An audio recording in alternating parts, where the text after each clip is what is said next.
Go to lmstudio.ai and install LM Studio on your system. I have already installed it. Go to LM Studio and install GPT OSS, which is an open-source model from OpenAI.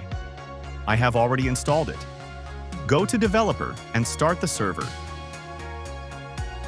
Here we have the HTTP we are going to use to connect to LM Studio, and here we have our endpoints. Go to Sim AI. This is installed locally. I created a video explaining how to install Sim AI locally. If you haven't installed it yet, I encourage you to do it. Let's add a manual block. Let's add an API block.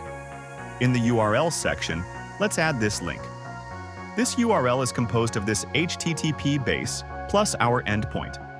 For method, use post. Go to headers and for key add content type. And for value add application, JSON. For body, add this schema. Here we add the model we want to use and the prompt or content. We need to add our model to the models.ts file too. Go to your Sim repository you cloned on your PC.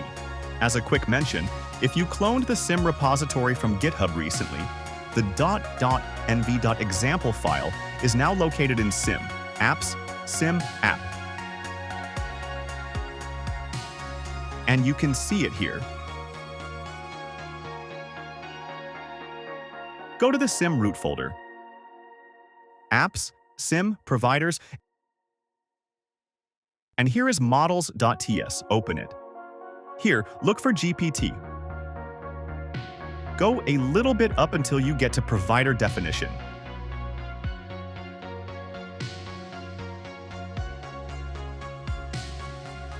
Here are all the GPT models added. There is GPT-4, GPT-5, and so on. Here we're going to add our GPT OSS model too. For ID, we write OpenAI GPT OSS 20B. See description. And final step, we need to add this model as variables in settings in Sim AI. Go to Environments and add an OpenAI-based URL. I am going to show you what I put as value in a moment. This is OpenAI-based URL and OpenAI model. Save it, and let's test our model.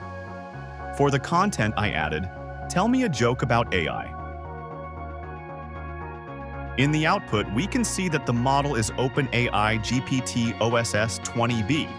And if we go to content, we can see this joke. Why did the AI go to therapy?